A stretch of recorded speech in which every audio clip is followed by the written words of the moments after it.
Magandang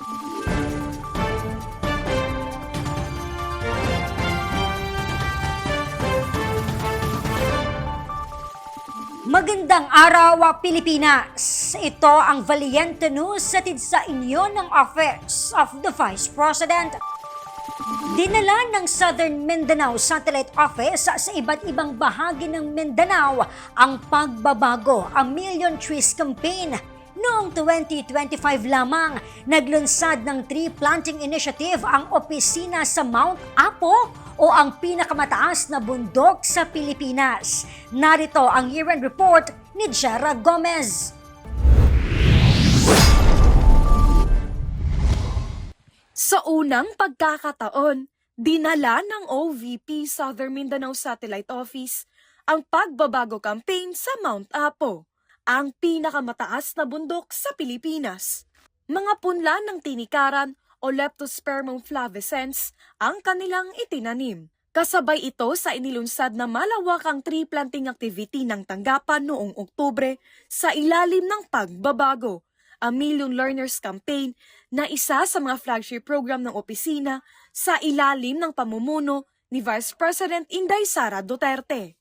Mount Apo is the highest and dapat ang pagtatanim ng kahoy, yung yung biodiversity like ibon kasi kung kung walang kahoy wala tayong mga yung other biodiversities like flora and fauna, yung mga ibon, so yung habitat nila dapat maprotektahan and ma-enrich. So naging katuwang ng OVP sa inisyatiba ang iba't ibang organisasyon.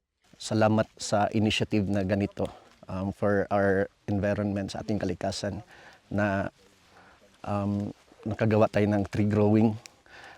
Yung pagtatanim natin ng kahoy, hindi lang to para sa atin ngayon. Pati yung next generation, sila yung yung mag-benefit.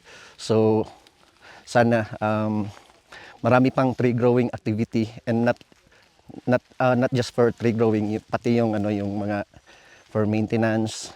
Ang tree planting activity sa Lake Venado sa Mount Apo ay isa sa mga pinakatumatak na aktibidad ng OVP SMSO noong nagdaang taon.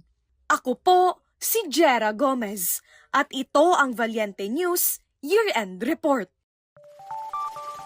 2 million trees sa planong itanim ng OVP bago matapos ang taong 2028. Ang karagdagang detalye, abangan sa susunod na episode.